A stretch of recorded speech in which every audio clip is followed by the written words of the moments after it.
দিকে দিকে বাম কংগ্রেস জোটের বিপুল জয়ের বাজিমাত। বীরভূমের পর মুর্শিদাবাদের লালবাগে বার অ্যাসোসিয়েশন নির্বাচনে বিপুল বাম কংগ্রেস জোটের জয়। আপনারা জানেন যে শাসক দল গোহারা হারল, কেননা এবার যদি আমরা পরিসংখ্যানটা দেখি তাহলেও লালবাগ শ্যামাসুন্দরী বার অ্যাসোসিয়েশন নির্বাচনে বাম কংগ্রেস জোটের বিপুল জয়। তৃণমূল প্রার্থী ভোট পায় 94টি, বাম কংগ্রেস জোটের প্রার্থী 110 ভোটে বিনোদ খাঁ বিপুল ভোটের মার্জিনে বার নির্বাচনে জয়যুক্ত হয়েছে।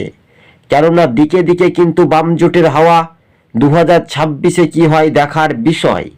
তবে জয়ী প্রার্থীরা জানিয়েছেন শাসক দল তৃণমূল হেরেছে, এটাই স্বাভাবিক।